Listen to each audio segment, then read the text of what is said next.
Hello guys, welcome to my new video. Today we are going to discuss elimination reactions. Elimination reaction.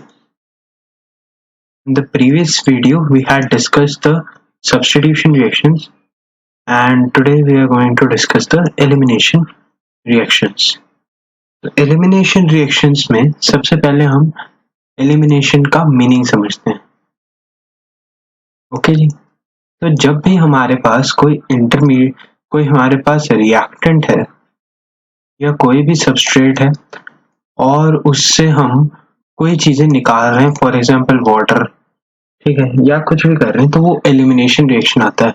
Water में specifically condensation हो जाता है, तो इसीलिए अगर हम कोई वाली चीज माइनस करें, let's say HLG type minus कर रहे हैं, then we call the remaining species as our eliminant यानी कि प्रोडक्ट. ठीक है, प्रोडक्ट. तो इन टाइप के रिएक्शंस को एलिमिनेशन रिएक्शंस बोलते हैं. तो एलिमिनेशन रिएक्शन अपने भी तीन तरह का होता है. एक तो अल्फा एलिमिनेशन, ठीक है, एक होता है बीटा एलिमिनेशन,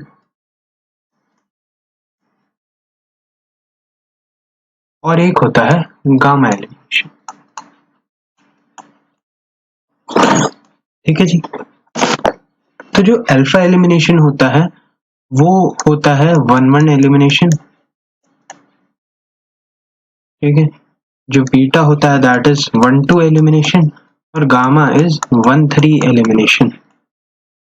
तो बेसिकली होता क्या है, जैसे अगर मैं बात करूं कि carbon number 1, carbon number 2, carbon number 3, ठीक है, I have labelled these carbons. ठीक है, ऐसा होगा अगर मैं normally long chain open chain structure की बात करूं. ठीक है. तो 1-1 एलिमिनेशन में क्या होगा दोस्तों, 1-1 एलिमिनेशन में होगा कि हमारा यहां से भी निकल रही है चीज, यहां से भी एटम निकल पा रहा है, giving me the formation of this kind of species.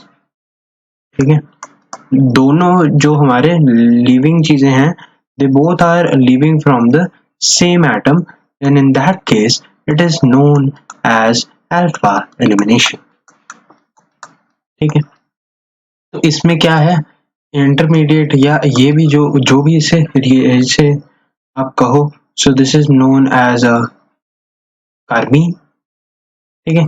Single carbon पे ही सब कुछ एलिमिनेट हो गया, दैट इज कार्बीन. ठीक है. अब यहां पर देख लो, अगर इलेक्ट्रॉन काउंट करोगे तो 1, 2, 3, 4, 5 एंड 6. तो this is a electron deficient species. ठीक है. तो कार्बीन जनरेशन का एक मेथड है अल्फा एलिमिनेशन, यानी कि 1-1 एलिमिनेशन. ठीक है. नेक्स्ट आता है beta elimination.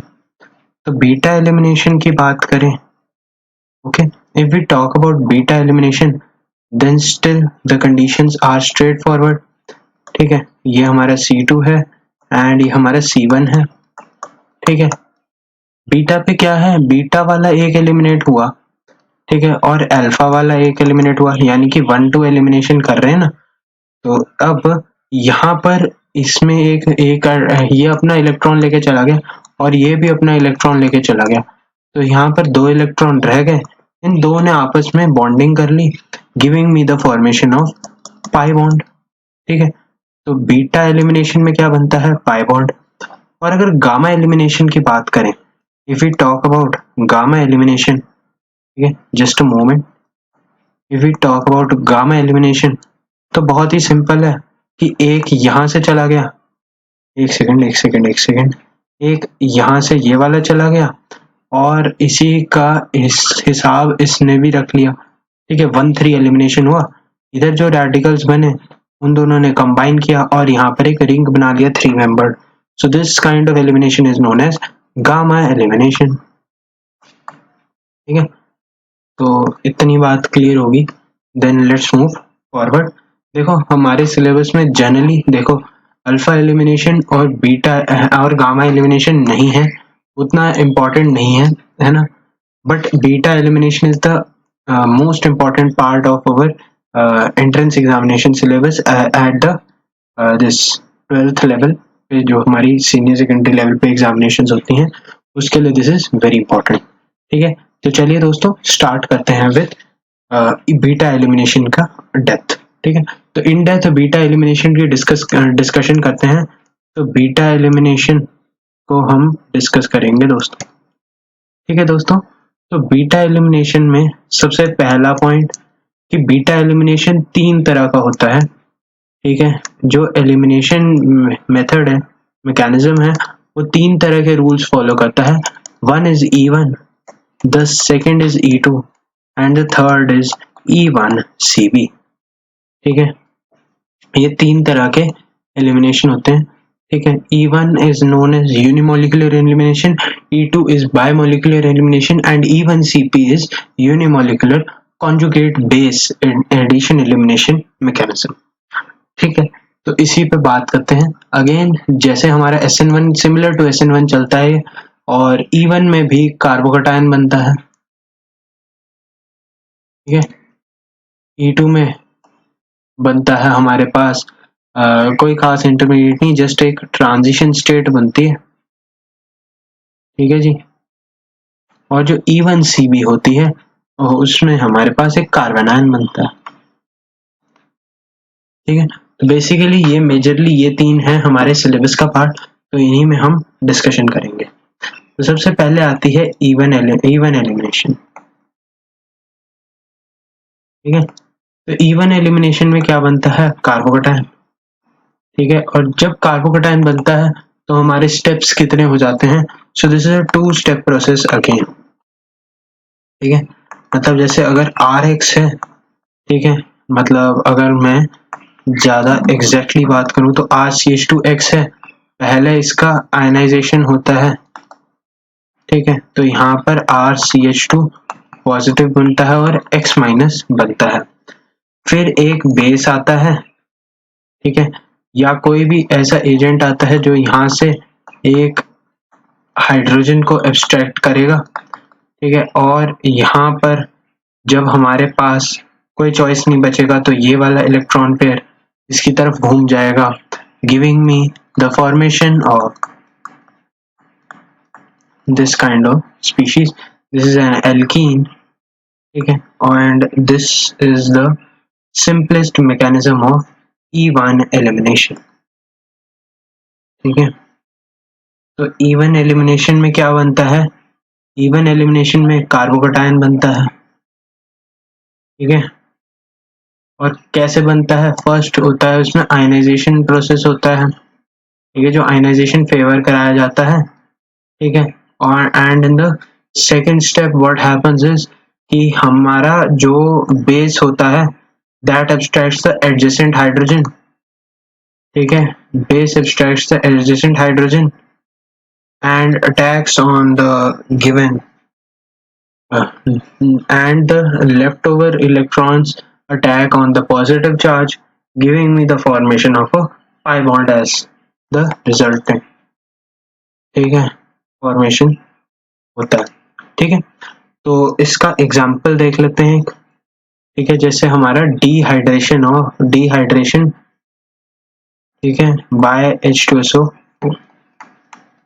of alcohol by H2SO4। this is a very popular example। ठीक है, तो इसमें क्या होता है एक्चुअल में होता कुछ नहीं है इसमें खास। जैसे हमारे पास अल्कोहल इधर लगा है, लेट्स से ऐसा कुछ है। ठीक है, तो यहाँ पर जब H+ आता है तो इसको प्रोटोनेट कर देता है। ठीक है, और यहाँ पर हो जाता है इसका आयनाइजेशन और यहाँ पर पॉजिटिव चार्ज क्रिएट हो जाता है प्लस वाटर निकल जाता है। ठीक है, फिर यहाँ पर होता है हीट।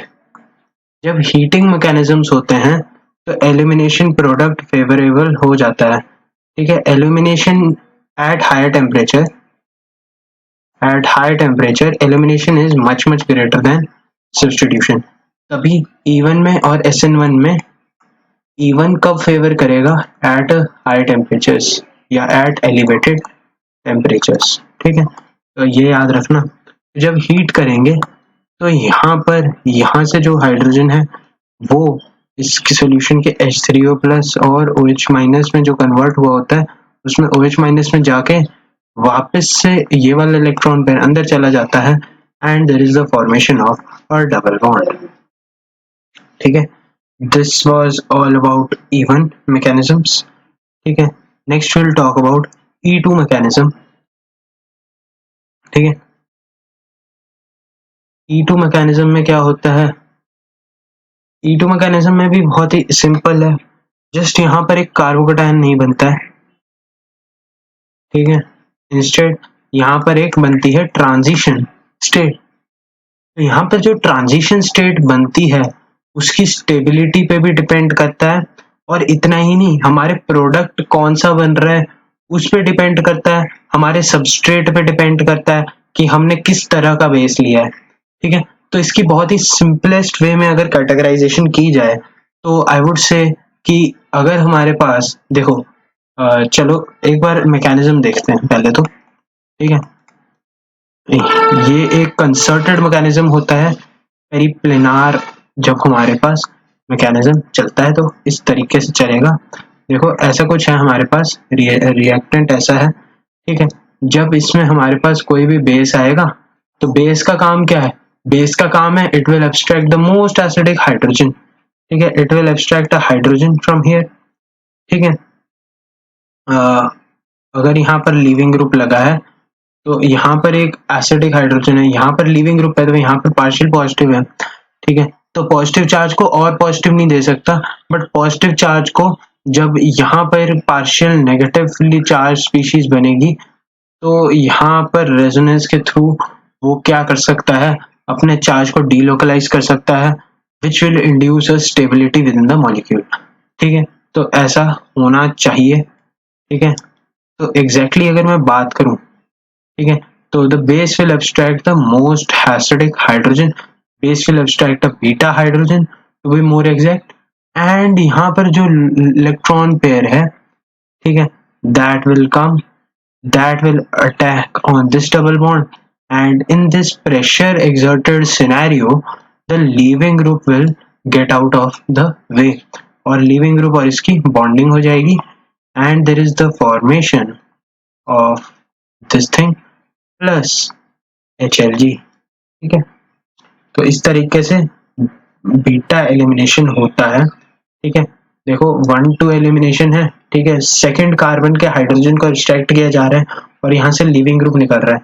अब देखो इसमें वैरायटी क्या है, वैरायटी क्या है कि हमारा सबस्ट्रेट कैसा है। ठीक है, तो मैं आपको बताता हूँ, दो तरह के प्रोडक्ट होते हैं, दो तरह की अल्कीन्स होती हैं, जैसे एक तो होती है सिडजेफ अल्कीन, ठीक है, और एक होती है हॉफमैन। ठीक है, टू बी मोर एग्जैक्ट अगर मैं बात करूं, अगर हम हाइपर कंजुगेशन देखें, from the simple principles of hyper conjugation, अगर मैं इन दो एल्कीन्स को कंपेयर करूं तो यहाँ पर सिर्फ 2 हाइपर कंजुगेटिंग स्ट्रक्चर्स हैं, whereas यहाँ पर 6 हाइपर कंजुगेटिंग स्ट्रक्चर्स हैं। तो यहाँ पर हाइपर कंजुगेशन ज्यादा है, तो मोर हाइपर कंजुगेशन मतलब स्टेबिलिटी, तो इसीलिए सिडजेफ प्रोडक्ट को एक स्टेबल प्रोडक्ट का दर्जा दिया जाता है ऑर्गेनिक केमिस्ट्री में, whereas हॉफमैन को उतना दर्जा नहीं दिया जाता है।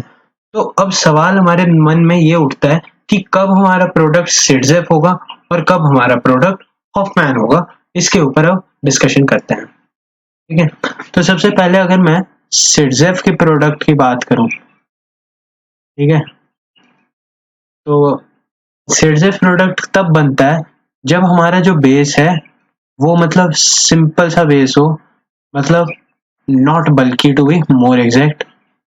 बल्कि का मतलब उसमें अराउंड 2 मतलब उसमें अराउंड 1 2 3 इतने कार्बन होंगे, है ना, मतलब 4 कार्बन, और वो भी कैसे अरेंज्ड है। ठीक है, क्योंकि आइसोमेरिक होते हैं ना, बहुत सारे कार्बन अगर आ जाएंगे तो आइसोमर्स बनने लग जाएंगे।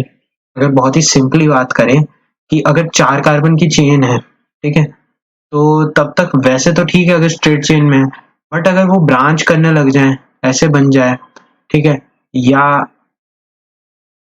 ठीक है यहाँ पर हमारा ऐसा कुछ ग्रुप बन जाए, ये हमारे पास कुछ एक्स लगा है, ठीक है, तो ऐसे में क्या होता है ना कि हमारे पास जो एलिमिनेशन है उसके ऊपर इफेक्ट पड़ता है। इफेक्ट कैसे पड़ता है दोस्तों, कि हमारे पास जैसे अगर ऐसा कुछ स्ट्रक्चर बनेगा, अगर मैं नॉर्मल सेंसेस में बात करूं, ठीक है, या एक बार इसे मिटाना पड़ेगा।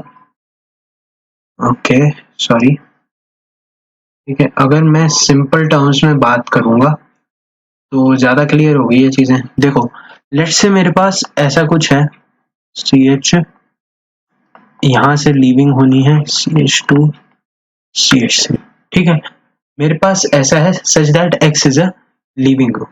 अब यहाँ पर देखो तुम, यहाँ पर हाइड्रोजन है, ठीक है, अगर जैसे एक कार्बन है या दो कार्बन है या तीन कार्बन है, तो पहले लेट्स से मैं दो कार्बन की बात करता हूँ, तो ETO- ले लो, ठीक है, in the presence of ETOH।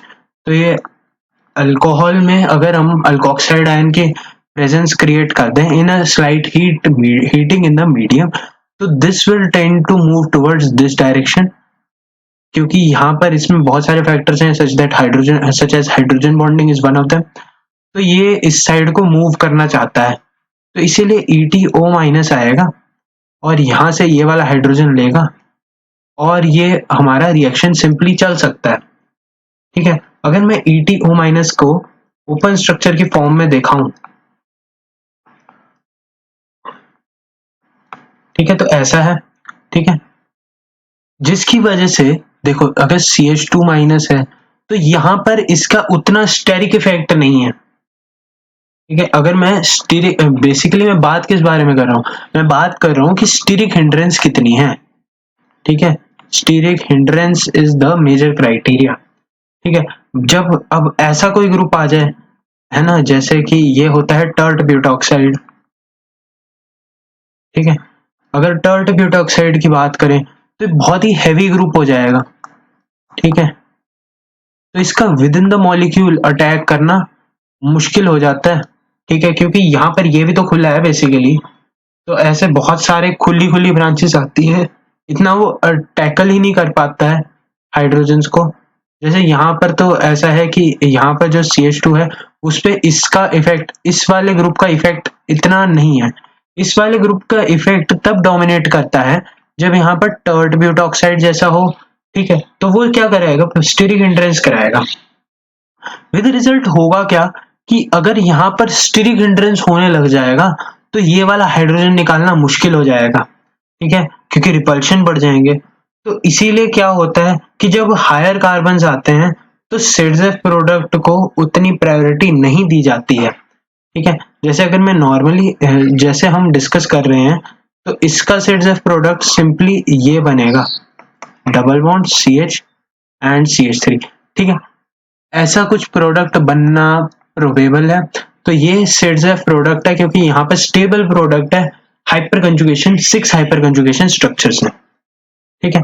But अगर मैं इसी में ही थोड़ा सा चेंजेस करूं, ठीक है, लेट्स से मैं इसको हटा देता हूं फॉर द टाइम बिंग, इसको हटा दिया जाए, ठीक है, ये सब मिटा दिया जाए अगर, ठीक है, ठीक है, अगर ऐसा हो, देखो अब लेट्स से मैं आई टॉक इन ब्लैक, ठीक है, तो टर्ट ब्यूटॉक्साइड है, तो टर्ट ब्यूटॉक्साइड का मैं आपको स्ट्रक्चर दिखा देता हूं पहले,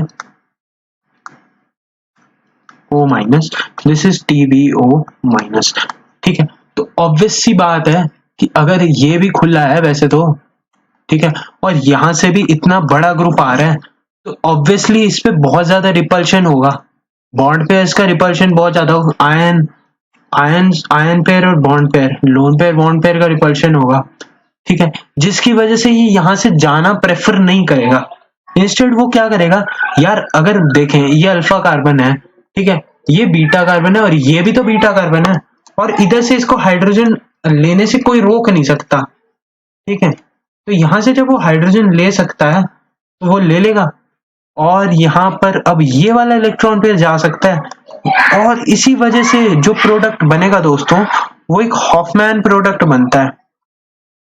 और वो हॉफमैन प्रोडक्ट क्यों बना, बेसिकली बात क्या है, हॉफमैन प्रोडक्ट बनने का रीजन है कि बहुत ही अच्छा बेस था हमारे पास, मतलब एक बल्की बेस था, ठीक है, तो जब हमारे पास एक बल्की बेस था तब हमारे पास एक कंडीशन जो इम्पोज हो गई इस पे कि यार ये वाला हाइड्रोजन नहीं जा सकता है, ठीक है, तब इसको मजबूरन अपने नेचर को चेंज करना पड़ा और उसने थोड़ा सा लेस स्टेबल अल्कीन को बनाने की कोशिश करी, और जो कि बिल्कुल बना भी। तो हॉफमैन प्रोडक्ट है क्या, बेसिकली वो है जिसमें हाइपर कंजुगेशन, देखिए इसमें 6 हाइपर कंजुगेशन थी, जबकि इसमें कितनी है, इसमें सिर्फ 3 हाइपर कंजुगेटिंग स्ट्रक्चर्स हैं। ठीक है, आई होप आप लोगों को हाइपर कंजुगेशन का आइडिया है सच दैट आप इन चीजों को समझ सकते हैं। ठीक है, तो हॉफमैन प्रोडक्ट का ये प्रॉब्लम होता है। ठीक है, ठीक है, जैसे अगर हम बात करें, ठीक है, एक बार और इसको देख लेते हैं, सिडजेफ प्रोडक्ट बनाना है, ठीक है, एंड दूसरी साइड लेट्स से हमें हॉफमैन प्रोडक्ट बनाना है। ठीक है, तो जब हमें सिडजेफ प्रोडक्ट बनाना होगा तो it is a very obvious fact कि अगर हमें सिडजेफ प्रोडक्ट बनाना है, ठीक है, तो हमारा बेस कैसा होना चाहिए, हल्का हल्का होना चाहिए। तो हल्का हल्का बेस मतलब CH3O minus in the presence of alcohol, ठीक है, and CH3CH2O minus in the presence of alcohol. ठीक है, इसके अलावा यू कैन यूज NaNH2, ठीक है, यानी कि NH2 माइनस, ठीक है, KOH अल्कोहलिक, ठीक है, यानी कि ये OH माइनस देगा। ठीक है, ये होते हैं हमारे सिडजेफ प्रोडक्ट बनाने के तरीके। ये रिएजेंट्स यूज होंगे तो पहले वाला मैकेनिज्म चलेगा, पहले वाला मैकेनिज्म जिसमें क्या है, कौन सा हाइड्रोजन जा रहा है, ठीक है, ये वाला हाइड्रोजन जाएगा जिसमें हमारा स्टेबल एल्कीन बन रही है।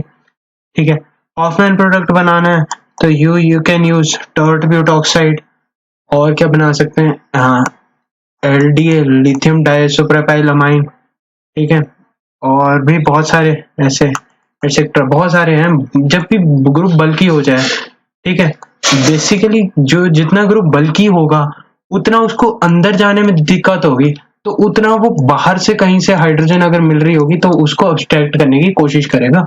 ये तो भाई बहुत सिंपल लॉजिक है। ठीक है, इसमें दिक्कत नहीं आनी चाहिए कोई।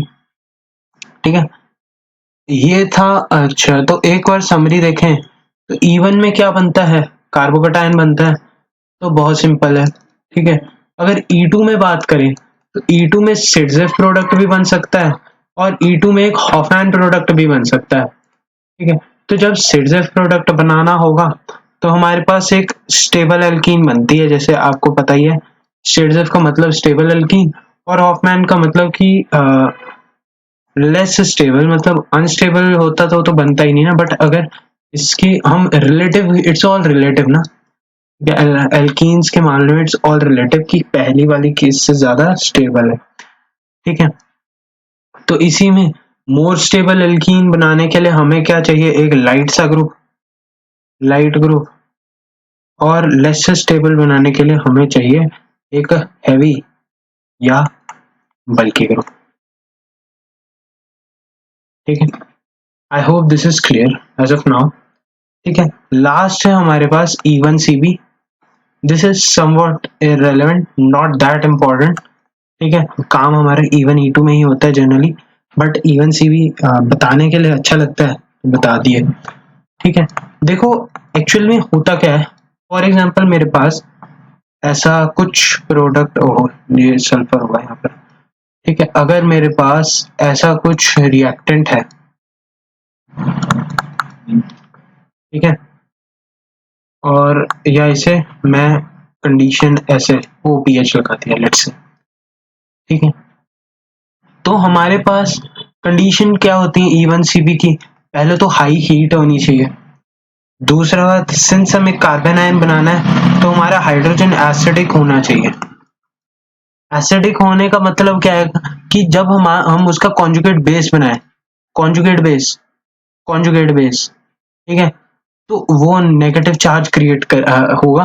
ठीक है, एक न्यूट्रल से जब हम H+ निकालेंगे, ठीक है, तो वहां पर एक नेगेटिव चार्ज क्रिएट होगा और वो नेगेटिव चार्ज होना चाहिए स्टेबलाइज। ठीक है, कैसे भी हो जाए, ठीक है, तुम -M ग्रुप लगा दो, ठीक है, तुम -I ग्रुप लगा दो, बस उसे कहीं ना कहीं तुम्हें स्टेबलाइज कराना है। ठीक है, और तुम्हारा जो तीसरा जो लीविंग ग्रुप होना चाहिए वो पुअर होना चाहिए। ठीक है, और वो कंडीशन इसकी वजह से इस वाली सर्कमस्टांस हाई टेम्परेचर में ही इसलिए पॉसिबल हो पाता है। ठीक है, जनरली पहले हमेशा याद रखना, elimination reaction is favourable at higher temperatures. ठीक है, अब ऐसा ऐसा कोई भी स्ट्रक्चर है, ठीक है, ये आराम से मतलब this will easily be showing an even CV mechanism, ठीक है, कैसे अभी समझाते हैं, ठीक है। बोले चलो तो इवन CV मैकेनिज्म समझते हैं दोस्तों, ठीक है, ये बहुत इंटरेस्टिंग है, ठीक है। बेसिकली क्या है ना, मेरा स्ट्रक्चर क्या था, ये था ना CH and CH2 and X, ठीक है। देखो क्या हुआ, जब मेरा बेस आया, बेस तो आना ही है ऑब्वियसली, हाइड्रोजन कौन निकालेगा, एक बेस ही निकालेगा, बेस ने निकाला हाइड्रोजन, और यहाँ पर जो कार्बन आयन, यहाँ पर बनेगा एक कार्बन आयन, ठीक है।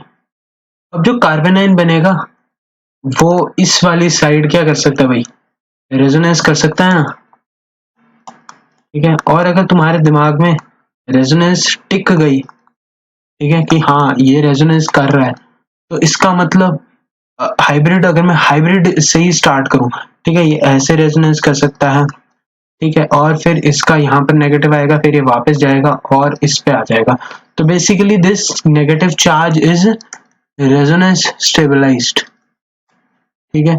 और जब भी कोई चार्ज रेजोनेंस स्टेबलाइज होता है तो उसकी एसिडिटी, ठीक है, मतलब उसके कॉन्जुगेट की एसिडिटी इंक्रीज हो जाती है, क्योंकि तभी निकला, और निकलने पे हमारे पास स्टेबलाइजेशन आ रहा है मॉलिक्यूल के बीच में, ठीक है। इसका बेटर एग्जांपल तब मिलता है जब we study the aldol condensation reactions, या बेसिकली सारी कंडेंसेशन जो कि negative charge enolate reactions particularly बोले तो, ठीक है, तो उसमें ज्यादा क्लियर होती हैं बातें। बट अगर मैं बहुत ही सिंपल टर्म्स में बोलूं, बहुत ही नॉमिनल टर्म्स में बोलूं, ठीक है, तो यहाँ पर एक नेगेटिव चार्ज बनता है कॉन्जुगेट बेस, ठीक है, फिर पर्टिकुलरली वो वैसे तो स्टेबलाइज है, बट लीविंग ग्रुप इस साइड है, तो ये इलेक्ट्रॉन पेयर इस वाली तरफ को जाएगा यूं, और ये नेगेटिव चार्ज को निकाल देगा, giving me the formation of this kind of product, ठीक है। तो ये मेरा फाइनल प्रोडक्ट बनता है, ठीक है। देखो निकला क्या, निकला तो OPH माइनस ना, यहाँ पर OPH था, ठीक है, तो निकला OPH माइनस। अब फिनॉक्साइड आयन चलो रेजोनेंस से थोड़ा बहुत स्टेबलाइज हो जाएगा, बट फिर भी वो उतना स्टेबल नहीं है, ठीक है, और क्योंकि वो उतना स्टेबल नहीं है तो उसका लीविंग ग्रुप टेंडेंसी कम होती है, ठीक है। अब देखो इसी के रिप्लेसमेंट में अगर आयोडीन होता तो लीविंग ग्रुप बहुत अच्छा है, फिर इस वाले ग्रुप की जरूरत नहीं है, ना ही हीट करने की जरूरत है उतना, ठीक है, क्योंकि बेस अपने में ही काफी चीजें संभाल लेगा। बट अगर हमें कंजुगेट बेस के थ्रू एलिमिनेशन कराना है तो हमें बहुत सारे फैक्टर्स देखने पड़ते हैं, तो वो 3 फैक्टर क्या हैं जो हमें देखने हैं, सबसे पहले तो heat, the second factor is this resonance stabilisation, to be more exact, कि कहीं से चार्ज स्टेबलाइज हो जाए, and the third one is this poor leaving group, ठीक है। रेजोनेंस स्टेबलाइजेशन बेसिकली, अगर to be more exact, acidic hydrogen होना चाहिए, ठीक है, तो इतना बहुत है, ठीक है। So this was all about elimination reactions. In the next video, ठीक है, ये वाली सीरीज एक तरह से पूरी हो गई है, we will be doing practice in the next video, practice session करेंगे, 1-2 प्रैक्टिस सेशन करेंगे, और फिर उसके बाद we will move to chapter wise discussion, ठीक है, हर रिएक्शन का मैकेनिज्म कैसे डिस्कस करते हैं, we will be doing that, ठीक है। और पैरेलली आई एम थिंकिंग कि आइसोमेरिज्म को थोड़ा सा कवर किया जाए, तो अगर आप लोग भी इस बात के फेवर में हैं तो प्लीज कमेंट करके बताना कि वीडियो कैसी लगती हैं, और क्या क्या इम्प्रूवमेंट के स्कोप्स हैं, please do let me know that, and बाकी सब बढ़िया है ना। So take care everyone, and do hit like, subscribe and share it with the friends. Thank you very much and take care everyone.